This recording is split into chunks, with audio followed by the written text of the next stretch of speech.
Hello folks, welcome back to a quick tour video of Welcome Back Comics adjunct location in Washington, D.C. Getting ready for our epic road trip. I am going to show you a few things in my collection to give you a sense of some of what we're looking for. This is my main display case. As you can see, a lot of items from the 60s, mostly 70s, and even into the 80s. Mostly Marvel, although a little bit of DC. We're going to be making some stops in the Pittsburgh area, Ohio, and Louisville, Kentucky. Some of these items here on my shelf, including this pen set and display. And there's another pen, just show it off real quick back here. It's a Spider-Man pen set, but I was captivated by all the characters they didn't make that are advertised on the back.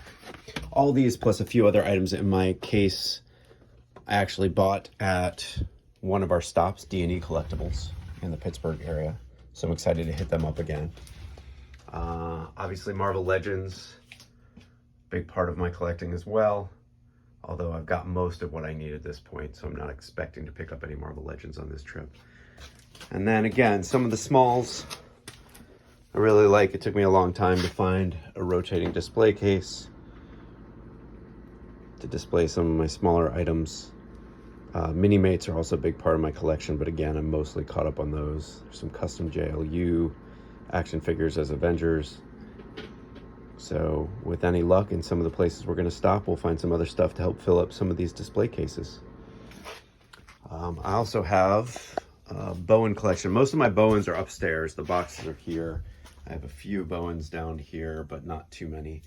So it's possible I'll try and find some Bowen busts. This Spider-Man, it was a puzzle book display case. I have the puzzle books stored away and just display a few other items. And then lastly, also collect a lot of different kinds of posters and displays for Marvel, which I'm super excited about anytime I find. I don't expect to find any on this trip, but you never know. And so again, this is a few things just to give you a quick sense of some of the stuff that we collect. Vision is my favorite hero, so I have some oddball stuff with him.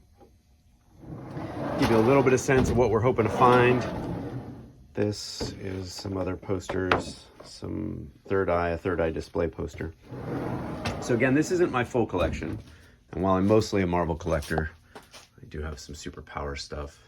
As I mentioned, Mini-Mates I really love, and this Super Friends display case is probably one of my favorites, along with this Avengers Mini-Mates display with a custom table.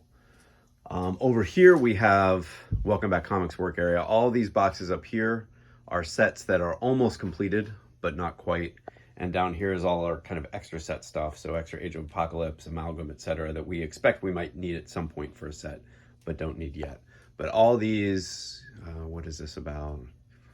14 short boxes plus the stuff on top are filled with sets that are just missing anywhere from 1 to 5 or 6 issues to complete. So we are hoping to be able to, in addition to me picking up some toys and collectibles on the way, and are hoping that we'll be able to pick up some books that fill in these gaps and maybe even find a collection or two. So that being said, I'll sign off with just sort of one last comment, tease some of our contests we're going to be doing. So we'll be doing this for some show cash for Welcome Back Comics and figure out the exact amount soon. But 2 of the things we'll be doing contests are, and feel free to comment in the chat. One is, how much money do you expect that I, David, will spend personally on collectibles for myself? If you want to guess that, whoever comes closest will get, I'm thinking $25 worth of Welcome Back Comics merchandise at our next show. And for $50 worth of Welcome Back Comics credit, if you can turn us on to a collection that's in the Pittsburgh, Southern Ohio, Louisville area, or anywhere on a map that looks like it's in that realm that would be, kind of on our journey there and back, we are happy to pay you a finder's fee. If it's a big collection, we can even talk about a little bit more. So those are a couple of our contests starting off. I'm sure Richard will do a little bit of a tour of some of his collectibles. And we'll look forward to keeping you updated from the road.